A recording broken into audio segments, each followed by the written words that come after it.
Hello, good to be with you here on Maisha Prime News, the bulletin that brings you breaking news, developing stories, politics, education, also what is happening at the business sector and many more. Just a summation for you tonight.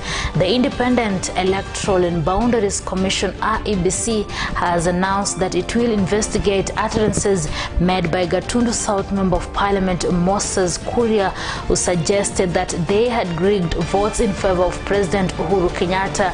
Also tonight, the Jubilee Party is now seeking to expel all Jubilee Party members of Parliament who attended the United Democratic Alliance UDA National Delegates Conference (NDC) at Kasarani on Tuesday. We have these and many more stories prepared for you tonight. Welcome to the incisive and authoritative bulletin Maisha Prime News that comes to you every Monday to Friday at 8 p.m. and 9 a.m. and on weekends, that is Saturday and Sunday at 9 p.m. My name is Kering. Chebet.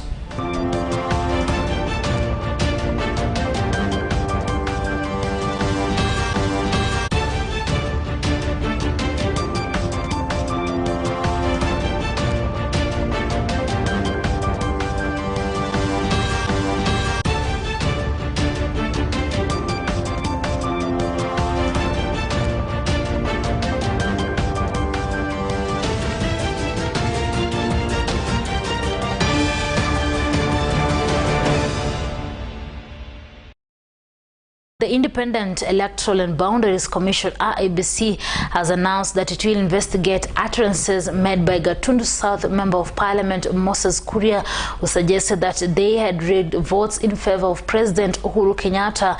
Speaking during the swearing-in of new IEBC CEO Marjan Hussein on Wednesday, IEBC Chairman Wafula Chebukati announced that the commission was fully aware of the remarks made by Kuria. The Electoral Commission boss noted that the outspoken legislator will be summoned after the investigations by his team. Bushebi Jr. brings us more details on that story. The Independent Electoral and Boundaries Commission (IEBC) has come under sharp public watchful eye amid sustained allegations on vote rigging ahead of the August elections. Wengine wanasema ati makamu wa rais hawezi kumwamini. Jamani, mnakumbuka wakati 2014 2015 hapo, wakati rais wetu alienda huko Hague akamwacha naibu wa rais as an acting president, akarudishiwa all the powers. Niwaulize jamani, kama ni Raila Odinga.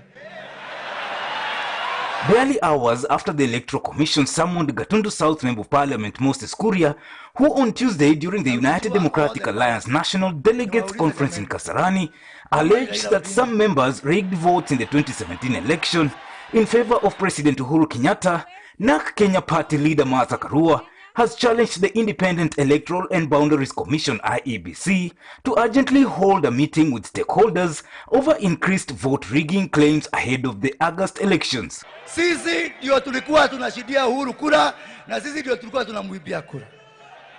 Commission will proceed and take action on Moses Kuria in terms of the law. Our team will investigate, and if the wording is said is confirmed and found to be offensive, then we shall proceed to summon him. So that then we have an investigation team that will deal with that, and that will be done as soon as possible. So of course we heard what he said, but he has his right to defend himself. So we also need to collect the evidence and before we summon him. So that is the work which the investigation team is working on.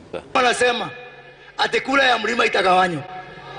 Mheshimiwa Anne Waiguru, Mheshimiwa Rigathi Gachagua, Mheshimiwa Ishungwa, Mheshimiwa Gavana Muthomi Njuki, Mheshimiwa Senator Linturi, Mheshimiwa Wamatangi,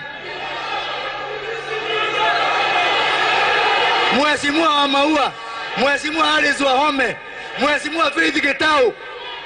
Sisi ndio tulikuwa tunashidia Uhuru kura na sisi ndio tulikuwa tunamwibia kura. Vote rigging claims in previous and in the 2022 polls continue to provide fodder in the ongoing political discourse in the country, with top leading coalitions in the trading accusations on the subject. The Kenya Kwanza Alliance, headed by Deputy President William Ruto, has been in the forefront, claiming that the state is orchestrating a plot to rig the August elections in favor of former Prime Minister Raila Odinga, who enjoys the backing of President Uhuru Kenyatta. Many of our friends know that there have been attempts at trying to reverse the gains we've made as a nation. There have been attempts to try and bring back an imperial presidency. And insisting that election is going to be stolen. And he's saying it in the US. Now, the question I want to ask is, what is Ruto telling us? Is he telling us that he has been participating in rigged elections previously? Is he admitting that? But even if he's not admitting that, why does he think that this time election will be stolen? Ruto told us not long ago that his votes cannot be stolen. He told us not long ago that even if Raila makes his brother Oburu Odinga the chair of IBC, that he would still go ahead and win. Nyinyi mkiniona mimi ni mtu ya kunyang'anywa kura kweli? Nyinyi mkiniona hivi?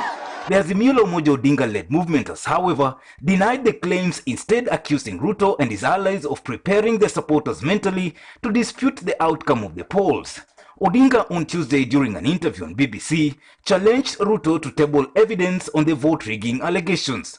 While pointing out that Ruto is being economical with the truth, Odinga dared him to set the record straight on the contentious subject that risks plunging the country into violence if left unaddressed. The Orange Democratic Movement Party leader noted that Ruto is living in contradictions, citing his plan to set up a parallel center.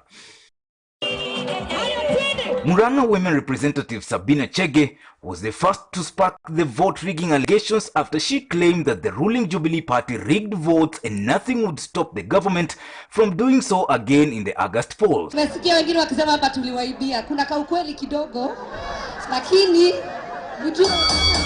kama tulijua kuiba, si hata hii tutafanya nini? The Wafula Chebukati-led commission has since grilled her over as she moved to court to challenge the commission's mandate in the case. We had a case involving Sabina Chege, but we were stopped by the High Court from proceeding because she filed a judicial review challenging our jurisdiction. That case went on yesterday, and I'm informed the High Court will give a judgment or notice. So we hope that judgment then will be speedily delivered so that we can see the way forward in that particular matter. For Maisha Prime, Maisha Television, I'm Busha Junior. And still in IEBC, Marjan Hussein Marjan on Wednesday afternoon took the oath of office as the new IEBC Chief Executive Officer. Marjan was sworn in at the Supreme Court building on Wednesday in an event presided over by Chief Justice Martha Koome. IEBC Chairman Wafula Chebukati expressed confidence in Marjan's leadership even as the country prepares for general election. Marjan, who has been in an acting capacity since 2018, takes over from Ezra Chiloba, who is now the Director General of the Communications Authority of Kenya. The CEO vacancy was advertised in December 2021, attracting 511 applicants. Only 5 candidates were shortlisted, and interviews conducted on March 8, 2022. Marjan will head the IEBC Secretariat that manages the day-to-day running of the Commission. Do swear that I will at all times obey, respect and uphold the Constitution of Kenya and all other laws of the Republic, that I will faithfully and fully, impartially and to the best of my ability discharge the trust and perform the functions and exercise the powers devolving upon me by virtue of this appointment without fear, favor, bias, affection, ill will or prejudice. So help me God. Azimio la Umoja team on Wednesday stormed Nairobi for a series of campaigns as they owe the Nairobians to consider the Raila Odinga-led team in the August polls. At the same time, hitting out at the Kenya Kwanza team led by Deputy President William Ruto, which was also in the same region, selling their bottom-up message to Ngara, Starehe, among other places in Nairobi. Millicent Makoha reports. The Azimio la Umoja team took their campaigns in Nairobi County for the next 6 days, starting from Lang'ata and Kibra constituencies. Na sisi tumeambia baba akichaguliwa lazima angalie gharama ya maisha kwa sababu watu wanaumia. Tumeambia baba lazima aangalie bei ya unga iweze kurudi chini kwa sababu imekuwa bei kali sana. Tunataka bei ya mafuta irudi chini.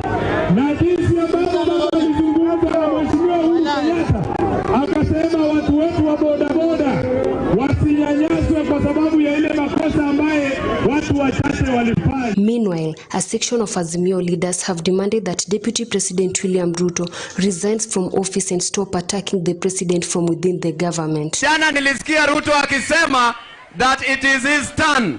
Tunajua vizuri tulimpatia turn. When we gave him his turn, he stole our money. When we gave him his turn, he ate money meant for Kimwarer and Aror. When he gave him his turn, he took a school penye ilifai jengwe pale Lang'ata. When we gave him his turn, akachukua ile shamba ya Weston. Si mnajua hiyo? Vijana ria. Sasa tunamwambia ya kwamba raundi hii ni Raila Amolo Odinga. Ni baba kwa sababu kama kuna tabu ana jawabu la ajabu kwa adabu.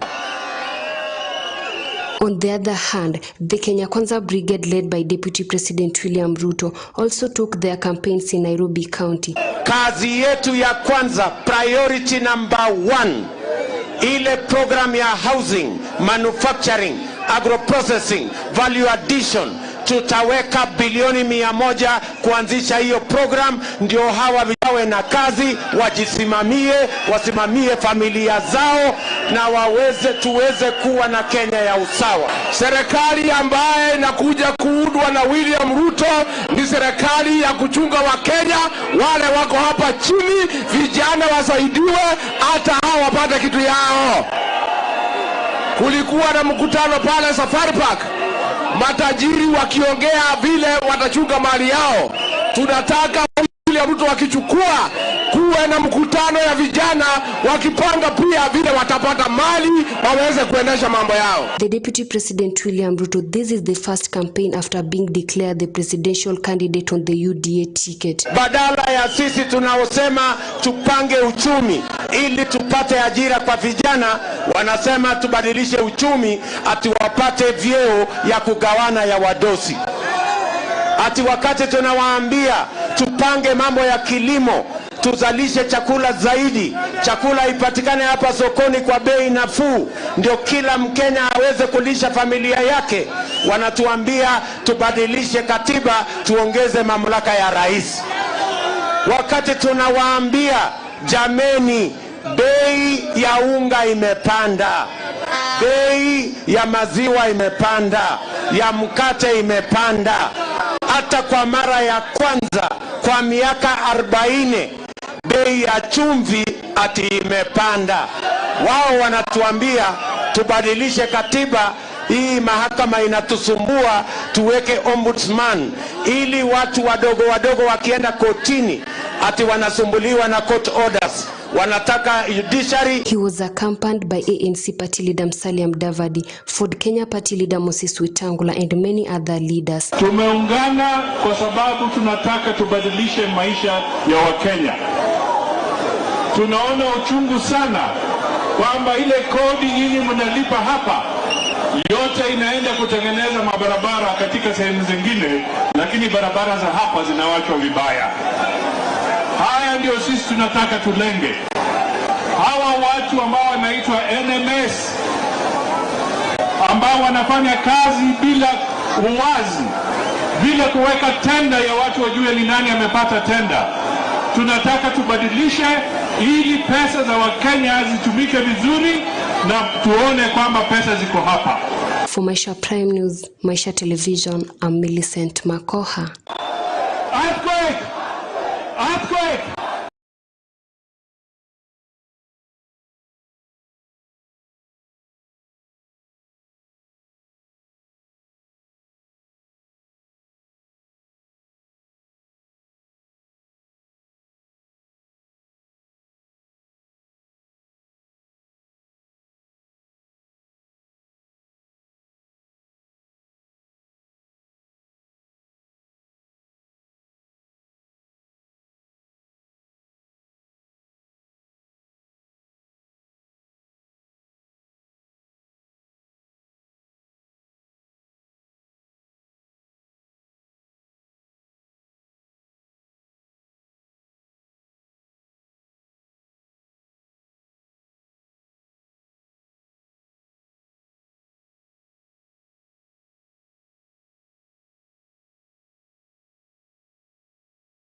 And Jubilee Party has said that it will submit letters of members who have defected to speakers of the Senate and that of the National Assembly, saying their positions have been relinquished.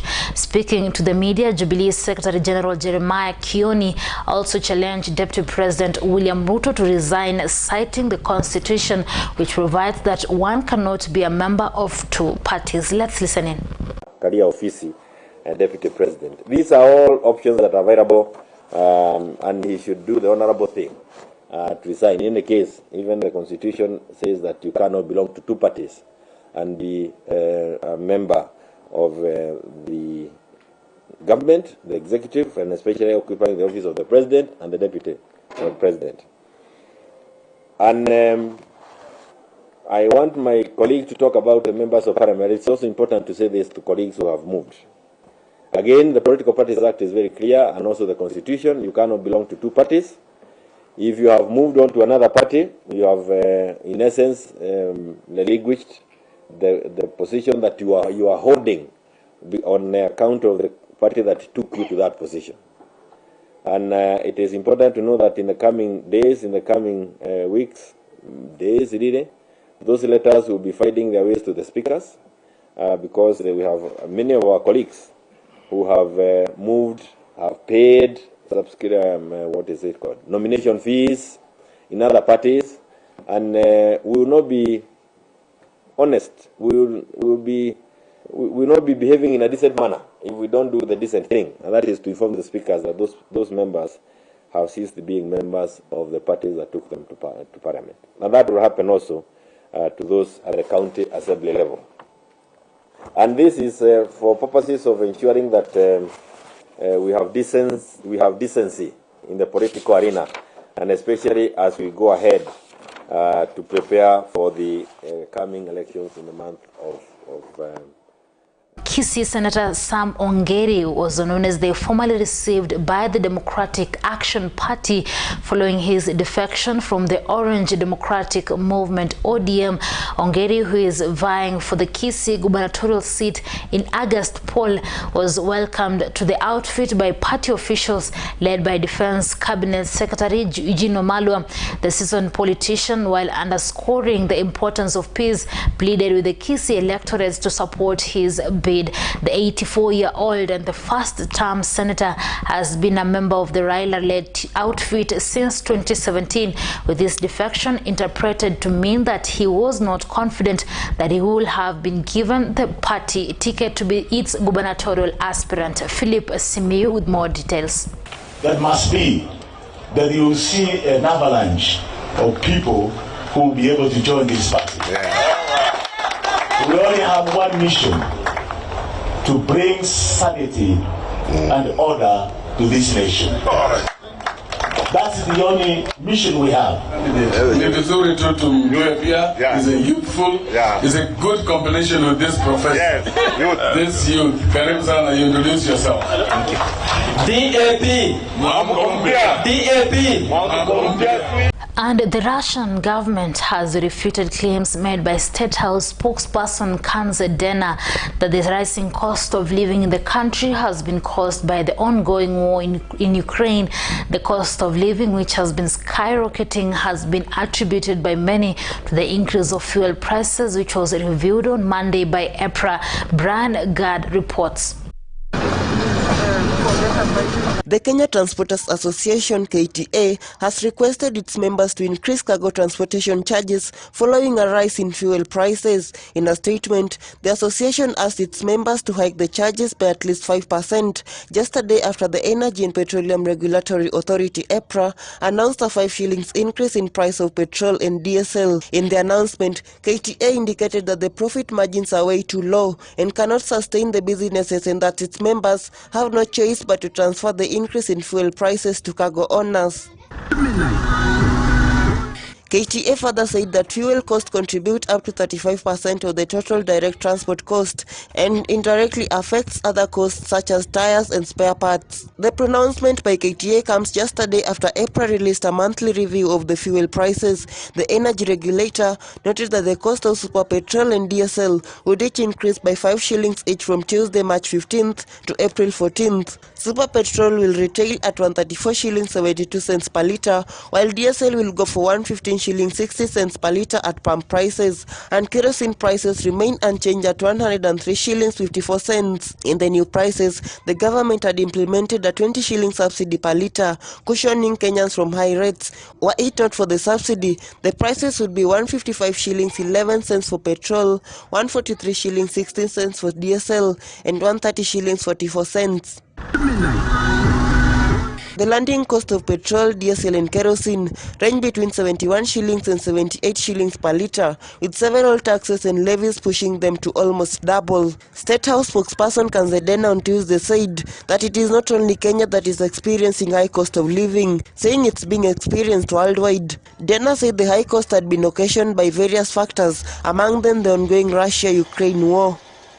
On Monday, Kenya reviewed its fuel prices up by 5 shillings in what is likely to further push up the country's cost of living. It is the first increase since November 2021, in what sources said it is linked to the crisis between Ukraine and Russia. The citizens decried a potential increase in prices of basic food commodities such as sifted maize flour, bread, vegetables and fruits. The increase in the cost of fuel prices will further dent the pockets of Kenyans who are already feeling the economic effects of the pandemic that ravaged the world, bringing businesses to their knees and forcing others to shut down. Maisha Television, Brian Gad. And moving on, the Kenya Revenue Authority, KRA, and Keroche Breweries Limited have agreed on a repayment plan that will see the brewer clear tax arrears amounting to 957 million shillings within 2 years. This follows an agreement the two signed at the Alternative Dispute Resolution Agreements last year, and which was finalized on March 14, 2021. The Naivasha-based brewer will also reopen its factory, which has remained closed since January 31st, 2022 over the failure to remit taxes amounting to 351 million shillings for the period between February last year and January 2022. KBL had warned that it could lose millions of shillings from 2 million liters of beer worth about 512 million shillings, which were in storage and carrying a monthly fixed maintenance cost of about 30 million shillings. The taxman has also agreed to lift agency notices issued to 36 banks, allowing the brewer to access its funds. According to Mutuku, the agreement, which flows from early alternative dispute resolution processes, will see the rest of the taxes owed by the brewer dealt with as was agreed between the two parties in the signed ADR. KRA is currently demanding taxes amounting to 22 billion shillings from the 15-year tax roll that has threatened the collapse of the privately owned brewer. And moving on, all scrap metal dealers will have to seek fresh licensing by the Scrap Metal Council under new regulations being fine-tuned by the Office of the Attorney General. The regulations that are derived from the Ministry of Trade and stakeholders' recommendations on the control of the sector blamed for encouraging the vandalism of critical infrastructure also propose separate and special vetting of all copper dealers. Only the government-owned numerical machining complex will be allowed to buy scrap metal disposed from the critical national infrastructure such as roads and railways, under the regulations that are a prerequisite for the lifting of the moratorium on scrap metal trade announced by President Uhuru Kenyatta on January 20th, 2022. Interior Cabinet Minister Fred Matiang'i, who chaired a meeting on the regulations attended by scrap metal dealers and regulatory agencies in the sector, warned that the lifting of the moratorium will be pledged on a compliance with the new regulations. And now to matters education. The Education CS Professor George Magoha has urged the security officers at the exam centers to be vigilant with the usage of cell phones by candidates during the exam period. Speaking on Wednesday after supervising the distribution of Day 3 examination materials at Westlands Deputy County Commissioner's Office, Professor Magoha advised security personnel to check the toilets regularly and feel free to follow any suspicious examination administrators who may have hidden mobile phones in toilets after taking screenshots of examination papers. The CS has, however, assured learners and parents that his ministry was keen on stopping any exam malpractices, warning that firm disciplinary action will be taken against those found abetting cheating. Next.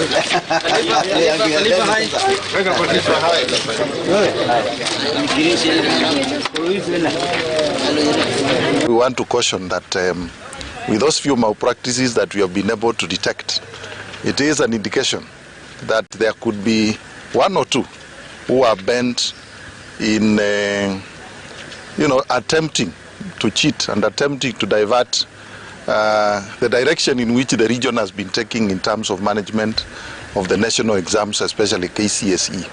But we are not going to take this lightly. We have instructed our investigative agencies all over to ensure they remain hawk-eyed, to ensure that we are strict and ensure that the exam is done without malpractices. All right, now crossing borders, about 20,000 people have managed to escape the besieged port of Mariupol in private cars, the Ukrainian Interior Ministry said on Wednesday, but hundreds of thousands remain trapped by Russian shelling, many without heating, power or running water. Russian forces are focused on Mariupol, constantly bombarding it for the past 2 weeks, as it is a key city in the Azov Sea coast, which they must gain control of to push further west. Ukrainian officials estimate that more than 2,500 residents have been killed in the fighting and at least 200,000 are in urgent need of evacuation. Moscow has not captured any of Ukraine's 10 biggest cities following its invasion that began on February 24th, the largest assault on a European state since 1945. Russian forces are struggling to overcome the challenges posed by Ukraine's terrain, according to Britain's Ministry of Defense in an intelligence report on Wednesday.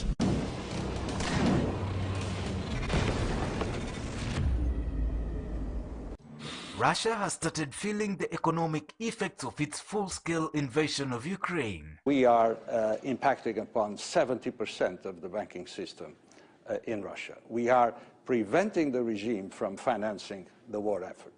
And this is meaningful, this is important, and we are all behind it. It's a generation or more since we witnessed such bloodshed in Europe. We hoped we would never have to see such sights again. We hate what's just happening right now in our country. I'm calling them every 10-15 minutes. I don't know what is happening there right now. Just stand up and do something to protect our family. United States President Joe Biden, British Prime Minister Boris Johnson and their allies have announced economic sanctions on Russia. Authorizing additional strong sanctions. Package of massive and targeted sanctions. Largest and most severe package of economic sanctions. Відбулось екстрене засідання Херсонської обласної ради. 44 депутати ухвалили рішення, що Херсонщина – це Україна. І жодним псевдореспублікам там не місце. Україна вистоїть у цьому випробуванні. Нам потрібен час, нам потрібні сили, щоб переломити військову машину, яка прийшла на нашу землю. We're banning all imports of Russian oil and gas and energy. That means Russian oil will no longer be acceptable at U.S. ports, and the American people will deal another powerful blow to Putin's war machine. Since Putin began his military buildup on Ukrainian borders, just since then, the price of the gas at the pump in America went up 75 cents. The Pentagon has rejected a Polish offer to hand its Russia-made MiG-29 fighter jets to Ukraine, which is desperate for protection from the air, fearing a wider conflict with Moscow. From our Polish friends. Ukraine's President Volodymyr Zelensky invoked the wartime defiance of British Prime Minister Winston Churchill vowing to fight to the end in a virtual speech to UK lawmakers. We will not give up and we will not lose. We will fight till the end at sea, in the air. We will continue fighting for our land, whatever the cost. We will fight in the forests, in the fields, on the shores, in the streets. I would like to add, the beer giant Heineken halted its brewing and sales in Russia, with McDonald's, Coca-Cola and coffee chain Starbucks also suspending its operations.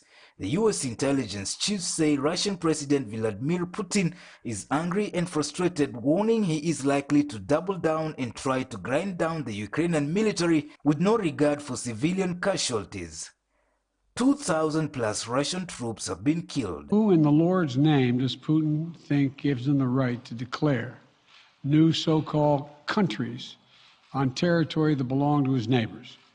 This is a flagrant violation of international law. The Pentagon said it estimates between 2,000 and 4,000 Russian soldiers that have been killed in the nearly 2 weeks old invasion. Russia admitted to only 498 killed on March 2nd. The UN says the number of people fleeing the war now tops 2 million. Poland alone has received 1.2 million people. For Maisha Prime, Maisha Television, I'm Bushabi Jr.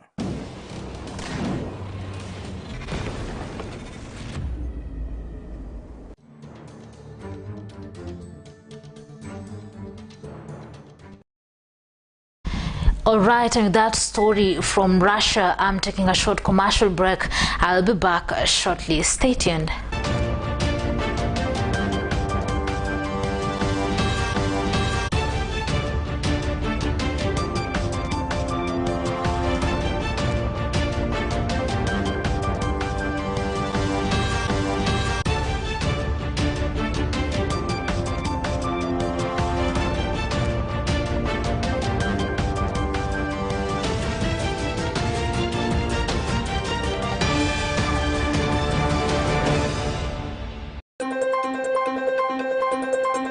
It is a season of seriousness, and only the serious presenters come onto your screen. Maisha Prime News and Maisha Prime Morning Edition. My hustle, my story. Maisha Prime Weekend. Reader Kering Chebet, Millicent Makoha, Brian Gad. Only on Maisha TV.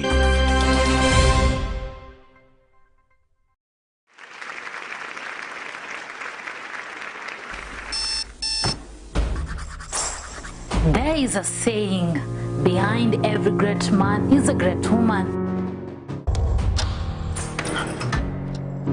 But there is a divide, a gap, a separation. It's about acknowledging the unseen efforts, the disparity and expectations. Support. What does it mean to have support? To give support? To live without support? It's time that support goes both ways. Because beside every great man is a great woman.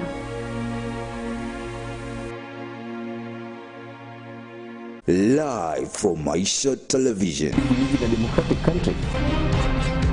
Just because somebody disagreed with you doesn't mean you hate that person. Well, you're right in time for your favorite TV show, PLG. It is high time that Kenyans learn to accept the situations the way they are.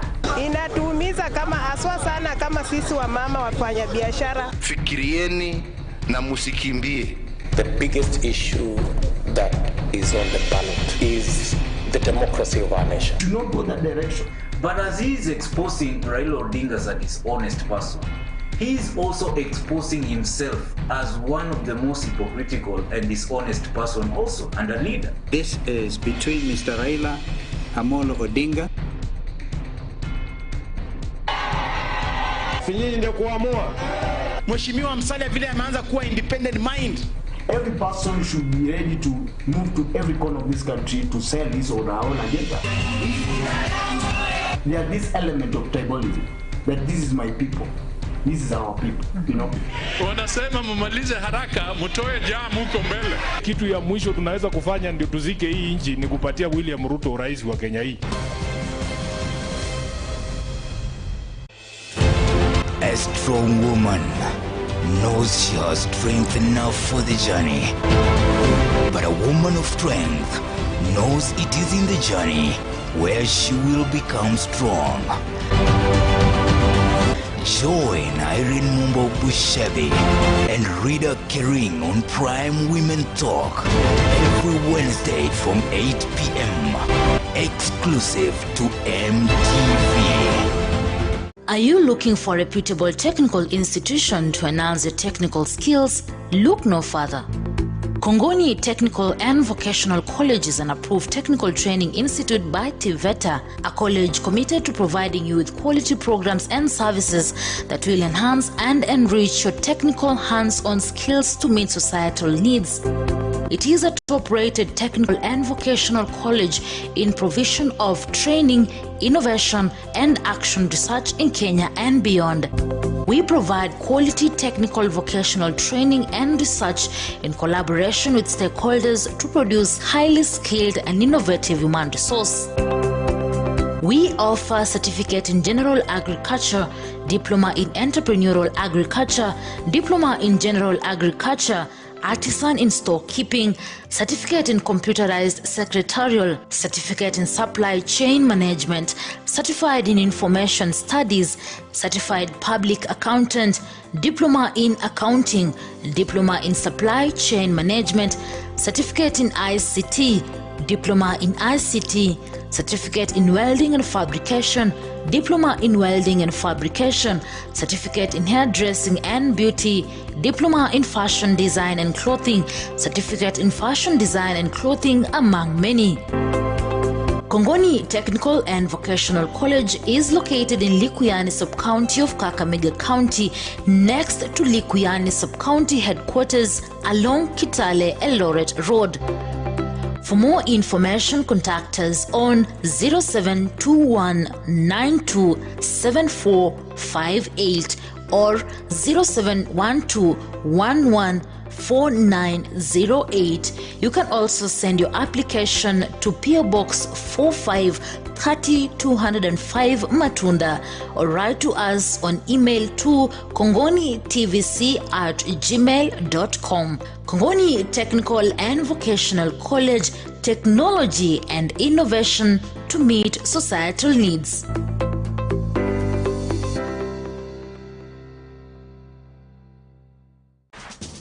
Unapotia bidii katika maisha, mwishowe unafanikiwa.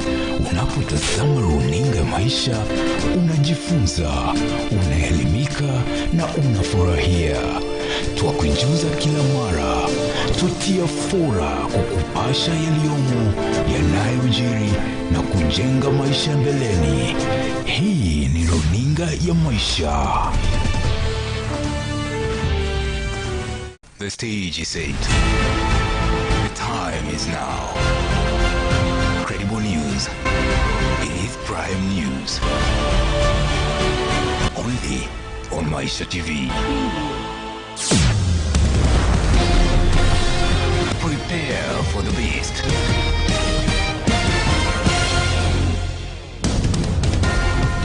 Informative. Authoritative, unbiased. Welcome to Maisha News.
All right, welcome back and much appreciation for staying with Maisha Prime News.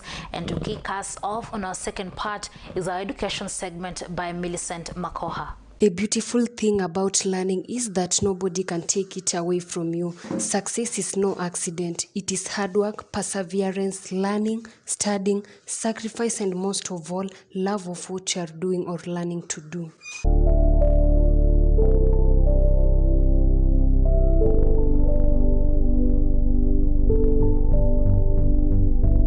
Kisiwa TTI. Kisiwa Technical Training Institute, located in Kabuchai sub-county in Bungoma County, is the facility known in equipping its trainees in various courses.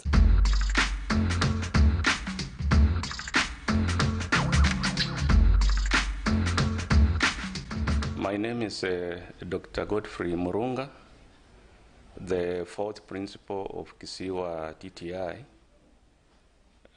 after its creation in the year 2009.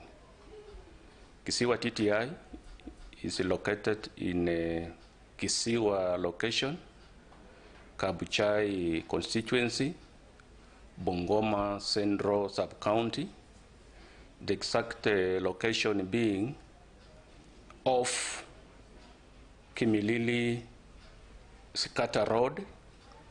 There is a turnoff, or rather our signpost at Chebet Market along Kimilili Scatter Road.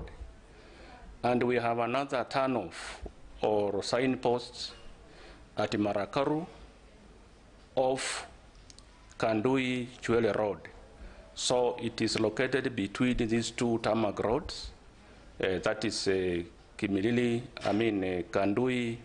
Chwele Road and Kimilili Scatter Road. Not very far, of course, from the two tarmac points. It's about 3.5 kilometers from either direction. According to the school principal, the facility offers training in electric engineering, tailoring, building and construction, among others. We have a wide range of courses being offered. We are a premier institution or a TVET institution in electrical and electronics engineering. Then we have building and civil engineering courses. We have automotive courses, welding and fabrication, business-related courses such as business management, accountancy, procurement, and many others. We have courses in hospitality, that is food and beverage, catering and accommodation, and clothing and textile technology. We have courses in social work and social work and community development. We have courses in information sciences. We have courses in health sciences such as pharmacy, medical engineering, and a few others. We have courses in secretarial, not to forget about agriculture, which is one of our most active departments, where we have projects like dairy, poultry, piggery, and the others. The facility also participates in co-curriculum activities such as athletics, soccer, drama, among more. Our co-curricular activities, we are very active. We have our teams, athletics teams, away for athletics championships, that is the Western region, being hosted by Bushangala.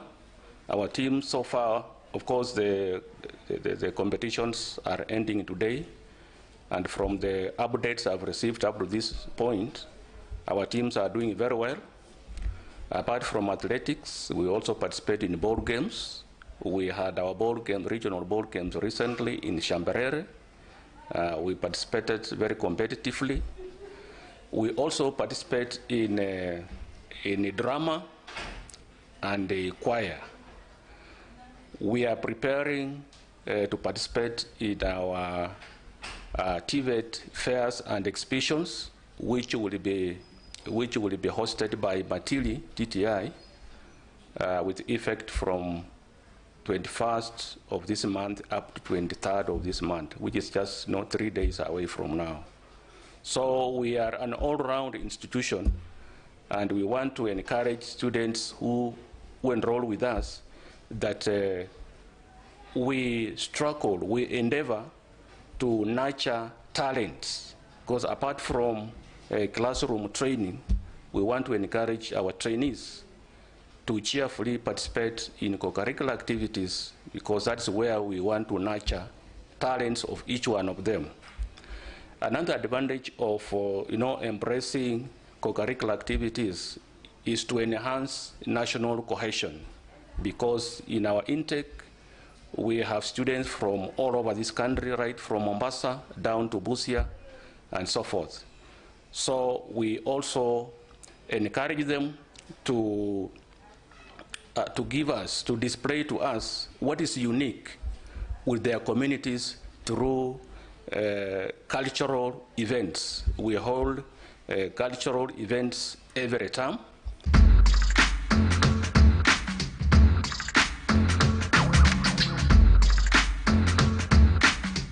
He has called the youths to enroll in the school for quality skills. To students who have completed Standard 8, they have KCPE certificates. And those ones who have completed Form 4, they have KCSE certificates. Not to stay at home. We have these opportunities for training. TVET training is now very, very affordable, because once you enroll with us, you are assured of, out of the total fees for the year, 56,420, the government is going to pay for you 30,000 shillings, so that the balance of 26,420, you can raise it through help loan applications. We have bursaries, that is both county government bursaries and then in CDF bursaries. So therefore I want to appeal that the students who have completed school, instead of staying idle at home, make an effort and enroll with us, because government policies are never permanent. They keep on changing from time to time. And as we speak, we are not very sure what kind of agenda the new government will have for TVET institutions after August elections. For Maisha Education segment, Maisha Television, I'm Millicent Makoha.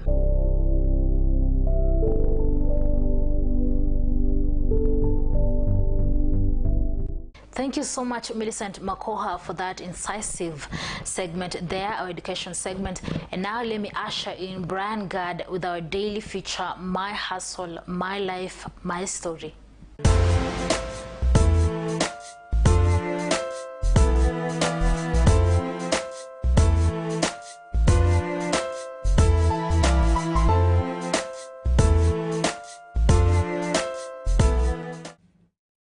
Kenya's healthcare sector has benefited from a substantial inflow of new capital in recent years as private investors rush to take advantage of new growth opportunities in hospitals, pharmaceutical companies and human resource development.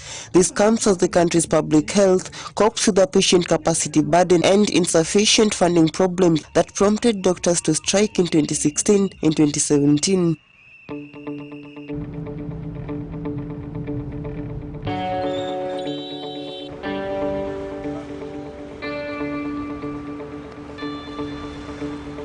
Ahmed Omar takes us to Kimaiti this time with a sleek look and practice smile. Mr. Omar seems more of a deal breaker than a healthcare director. Nope, his hearts rest on that of the people, this time a compelling adventure.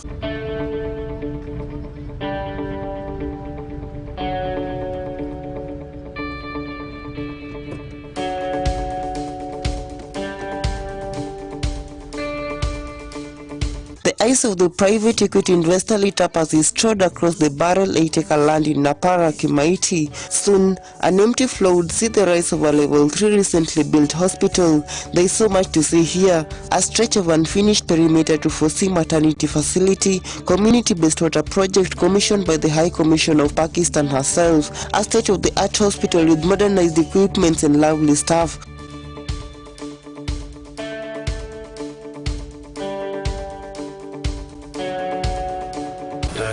Omar Abdi Mohamed. Mimi ni moja wa madirectors wa hili health center ambayo inaitwa Al-Ihsan Health Center ambayo inapatikana Bumula sub-county na para location, njia ya kuelekea Malakisi town. Tumefungua mlango wetu takriban mwezi 2 uliopita, na pia tulianza ujenzi takriban mwaka 1.5 na tukajaliwa kulifungua. Al-Ihsan Hospital Health Facility based in Bumula sub-county na para location specializes in being resourceful to the host community. Tulipokuja hii sehemu tulianza kama Islamic Center, tuna msikiti na madras, na tukawa tunafanya free medical camps kwa watu wa area. Tulikuwa tunafanya kila mwezi wa 4 wa mwaka kwa siku 3, tunatibu watu magonjwa tofauti na tunawapea madawa. Hapo sasa tukaona kuna haja sana ya kuwa na hospitali sehemu hii, kwa sababu ile hospitali ambayo iko karibu ni ya serikali, na tukaona tufungue hii sehemu ili tusaidiane, kwa sababu idadi ya watu pia ni nyingi na pia wanahitaji huduma mbalimbali. Al-Ihsan has done something that hasn't been tried before in Kimaiti, build a modernized hospital across cultures with a quest for affordable health care in one of the needy areas of rural Bungoma with so much to offer.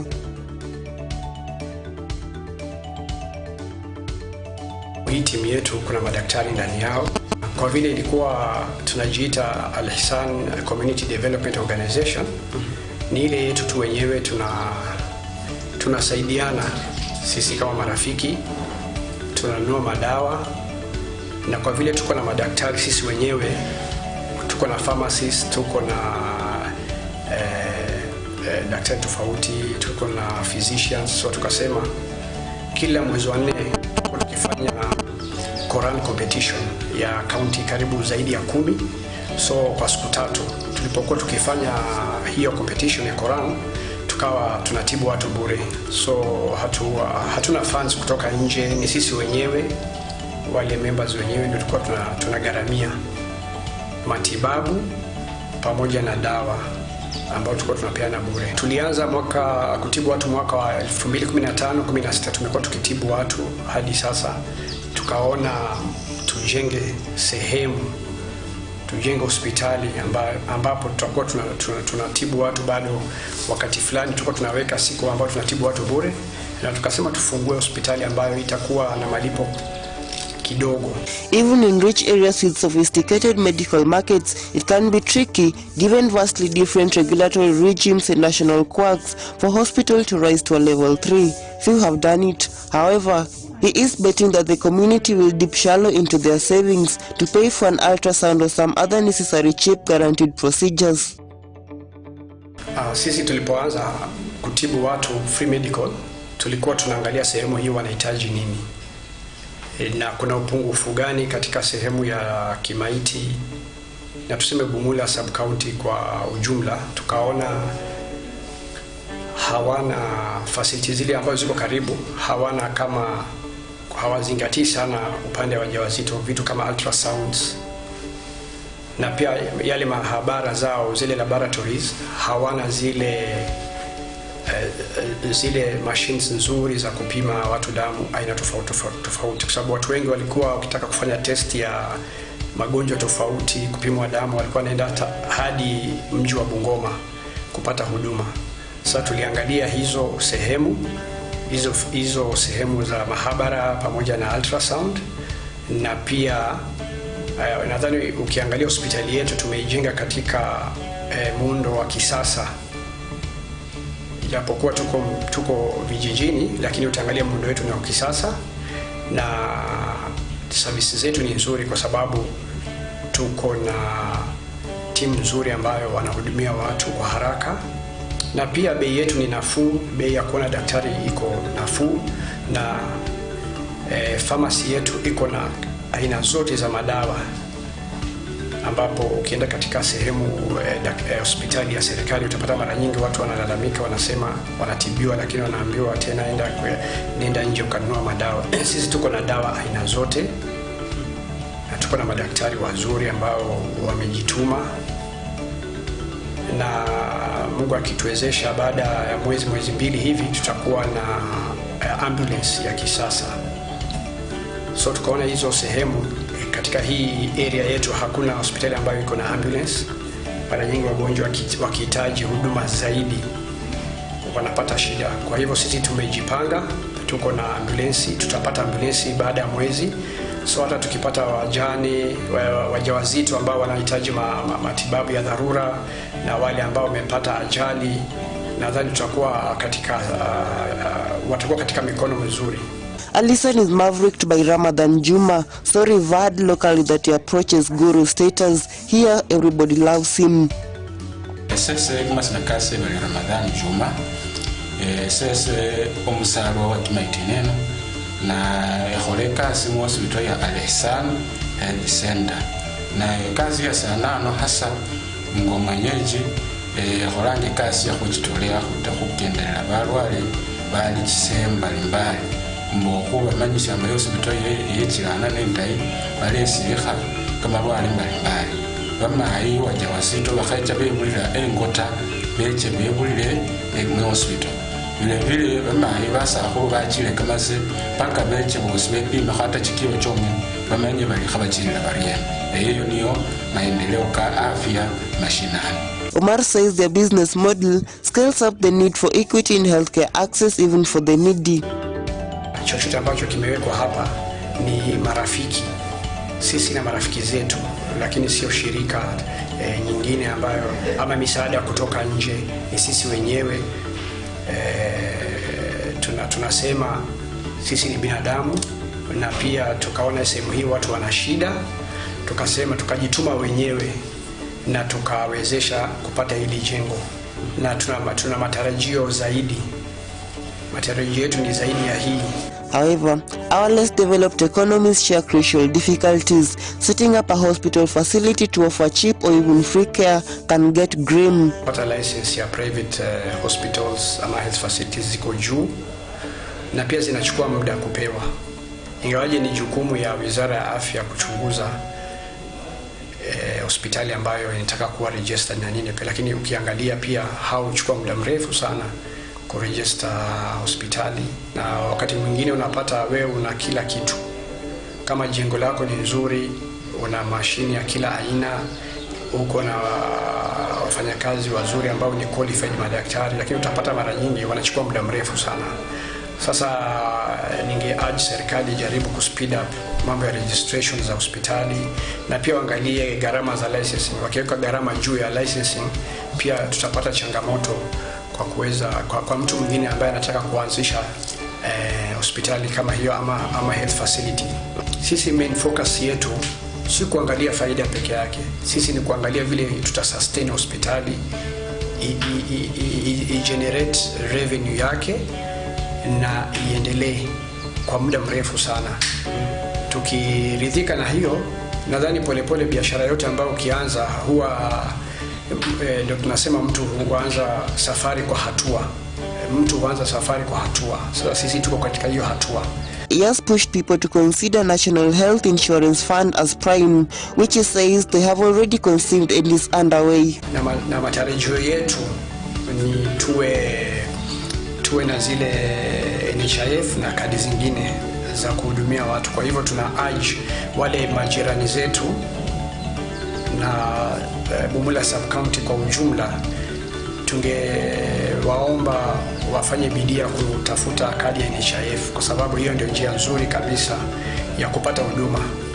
Na sisi hapa tuko kwa process ya kuregister tuwe accredited na NHIF, tuwe health facility ambayo imekubaliwa na NHIF kutoa huduma.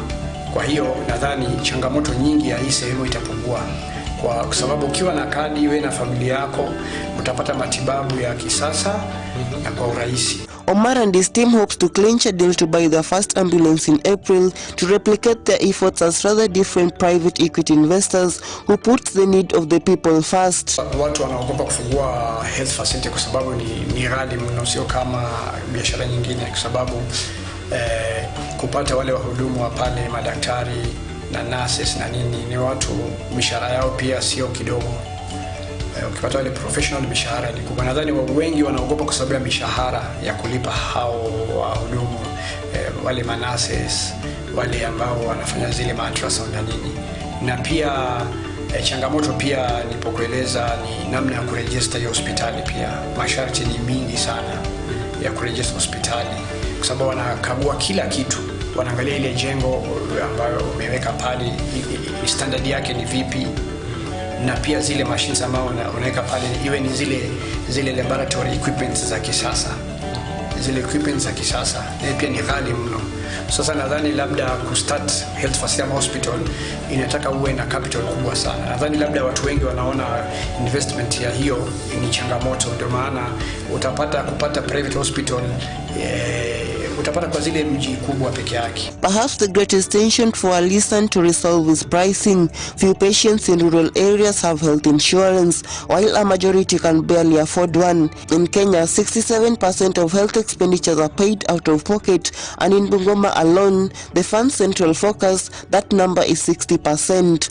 Maisha Television, my hustle, my story, Brian Gad.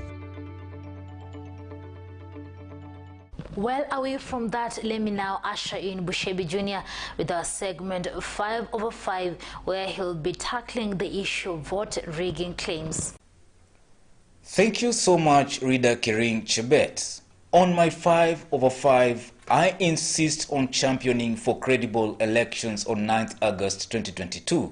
It must never be business as usual when fears of vote rigging are expressed by several leaders in the country few days to elections. Was it a slip of the tongue by Murang'a women representative Sabina Chege when she was captured in public acknowledging some level of truth that 2017 elections were rigged in favor of President Uhuru Kenyatta and William Ruto? Unajua kule Central nimesikia wengine wakisema hapa tuliwaibia. Kuna kaukweli kidogo, lakini mjua kama tulijua kuiba si hata hii tutafanya nini? Alafu Mheshimiwa Senator Ntuli, Mheshimiwa wa Matangi, Mheshimiwa wa Maua, Mheshimiwa Alice wa Home, Mheshimiwa Faith Getau, sisi ndio tulikuwa tunashidia Uhuru kura na sisi ndio tulikuwa tunamwibia kura. Similar fears of election rigging have been explicitly expressed by Deputy President William Ruto recently in his tour of United States. Many of our friends know that there have been attempts at trying to reverse the gains we've made as a nation. There have been attempts to try and bring back an imperial presidency, to try and bring back an unaccountable executive, and to try and undermine the independence of the judiciary and the independence of the oversight role of Parliament. It is against that background that many people in Kenya and many friends of Kenya will be watching this election very keenly. The big question is, should the IEBC, the state, you and me, take these allegations and sentiments seriously? The answer is of course yes. Back to Ruto. 5 years ago, the Deputy President was the lion of the Jubilee administration, roaring and growling in utmost defense of a presidential election that had been nullified by the Supreme Court. The court had ruled that the re-election of President Uhuru Kenyatta and his running mate Ruto had failed the verification test due to, and the result was therefore null and void.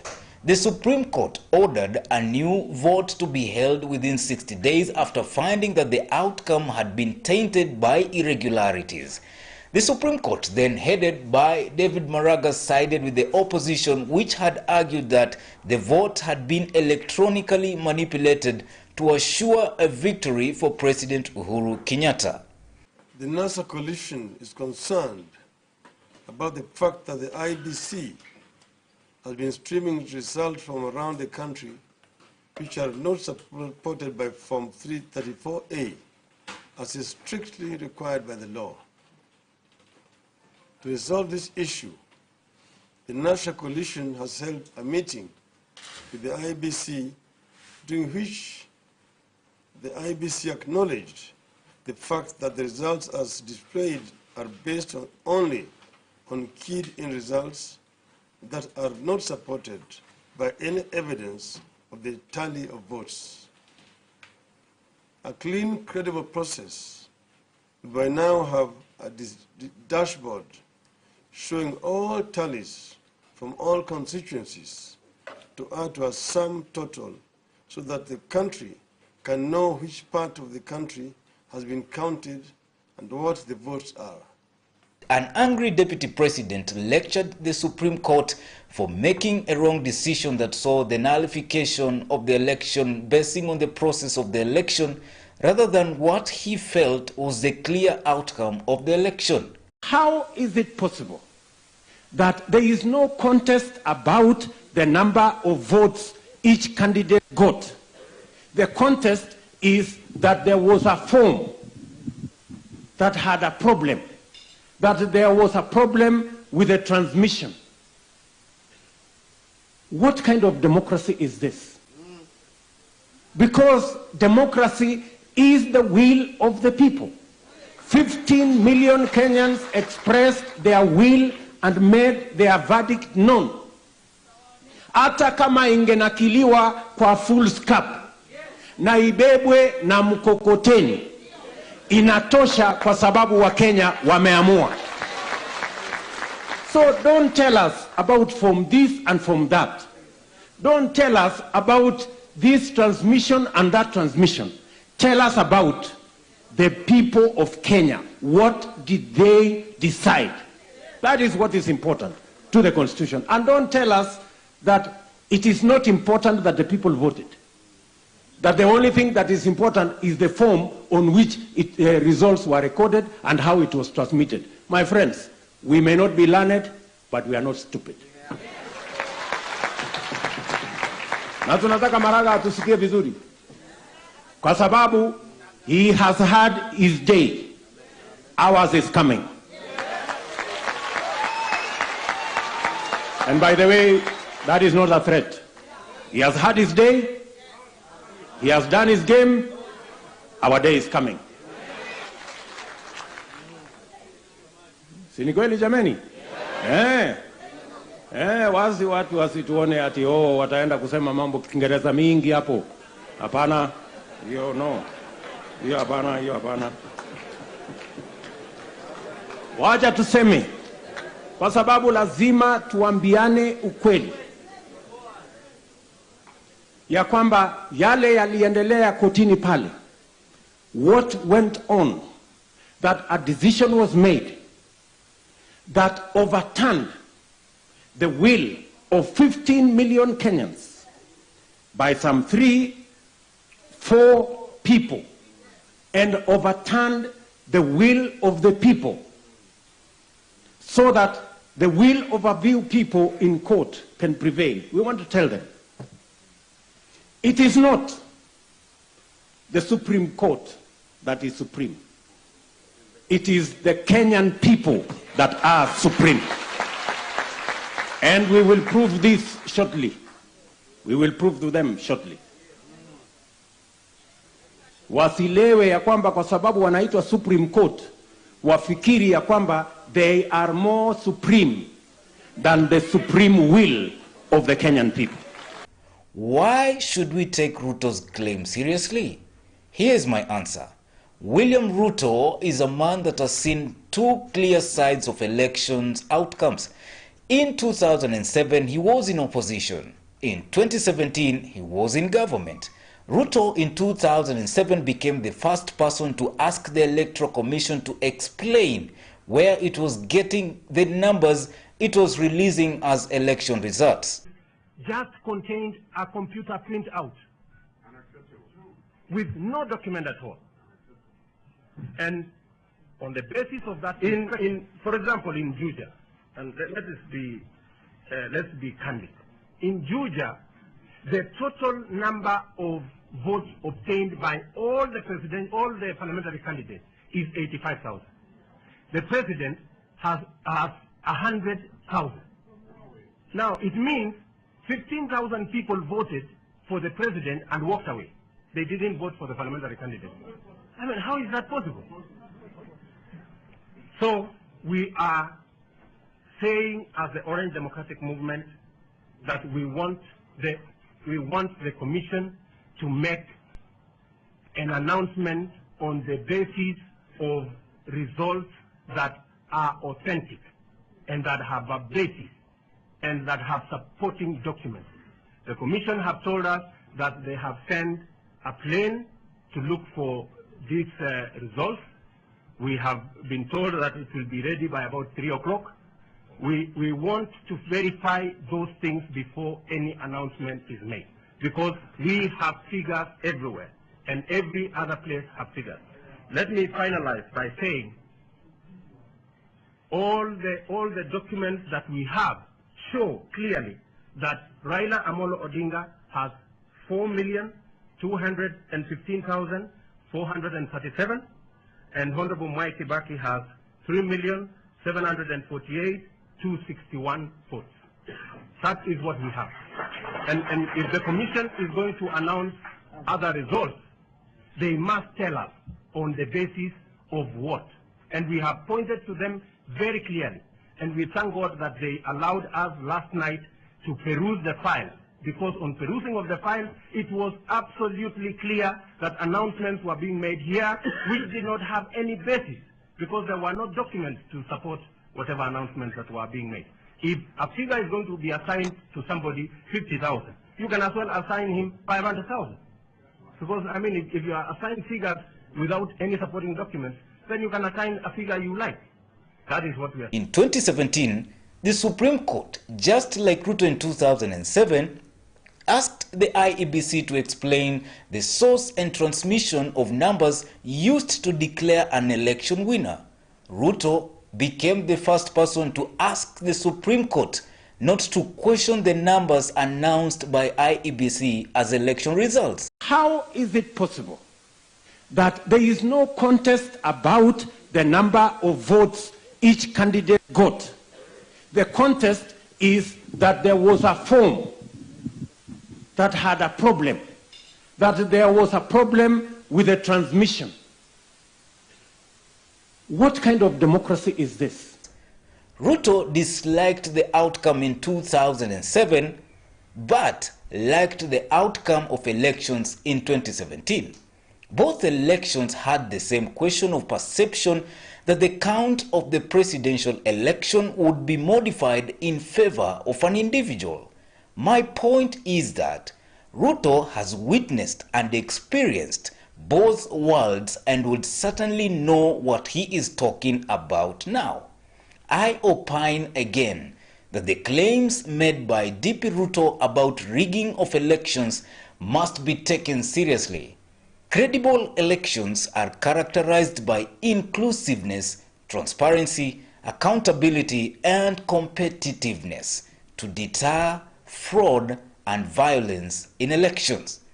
And that is my 5 out of 5. My name is Bushebi Jr. Back to you, reader Kering, Chebet.